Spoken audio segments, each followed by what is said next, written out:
Welcome back. You know, sometimes a renter can skip out or worse, leave a property really trashed. So what can an owner do when this happens? We have Lindsay Blackburn and Chilton Stone who join us now from Island Realty with some really useful information on the legal options available. Welcome back. Great to have you. Now, you know, a lot of people here, they rent properties. You have a lot of property owners, so that's what we're going to address today. But if a tenant doesn't pay rent or even the damages associated with that, then what happens?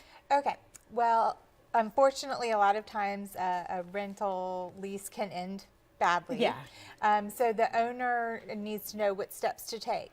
As property managers, we know what the process is and we're very familiar with it, so we can get through it as quickly as possible and mitigate the financial loss to the owners as much as possible. Okay, so let's say someone skips out on their lease and they don't pay their rent. I mean, what happens then? Well, typically in South Carolina, in a standard lease, your rent is due on the 1st. Right. If you don't pay it by the 5th, they give you a 5-day grace period, and the property manager, the landowner, can go and file for eviction if they haven't paid for the rent. Really? And it costs $40 to file for eviction. You serve the papers to the magistrate's court, your local magistrate, wherever the property is located. Yeah.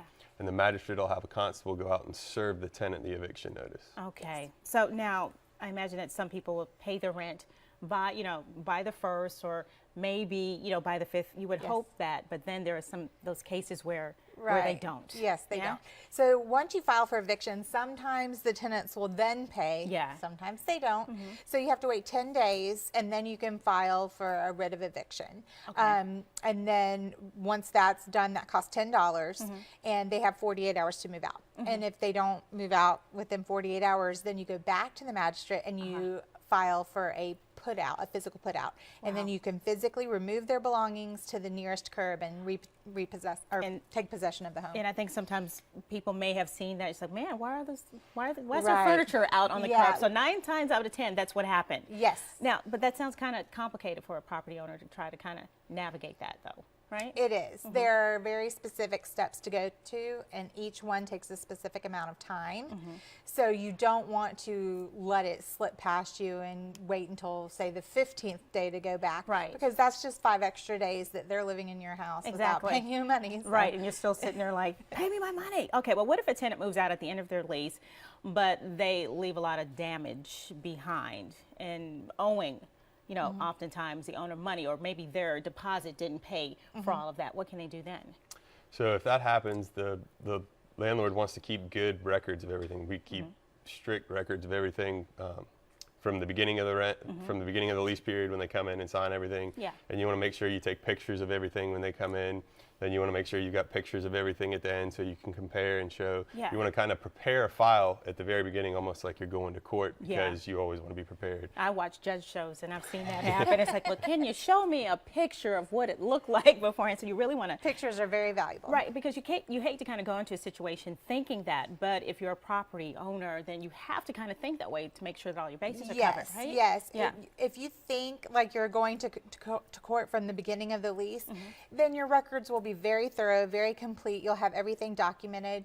Never make a rash decision. Yeah. Always stop and think, how legally am I doing this in accordance with the Landlord-Tenant Act? And Okay. Well, sometimes too, you can end up in small claims court. So does the owner need to hire a lawyer in that case? Typically, you don't need to hire a lawyer for small claims court. It's meant to be friendly for what they say per se, representing yourself. It helps having an attorney, but it's not necessary. Island Realty actually is an agent for the landowner, can represent the owner in small claims court, and that's what happens most of the time. Everybody's well versed in how small claims court works and everything they need to have. Okay, well, any tips real quick for any owner trying to go through this process? And Sure. Set reminders for the days. Once you file your first eviction notice, set a reminder for 10 days. Like I said, you don't want those days slipping past you because they're just living there for free. Right. Always do a thorough credit and background check and check rental references. If they took care of someone else's property, more than likely they'll take care of yours. Gotcha. All right. Well, that sounds really good. Lindsay, Chilton, thank you so much for joining us. Thank you. All right. Stay with us. Up next, John is in the kitchen with the good folks from La Fontana.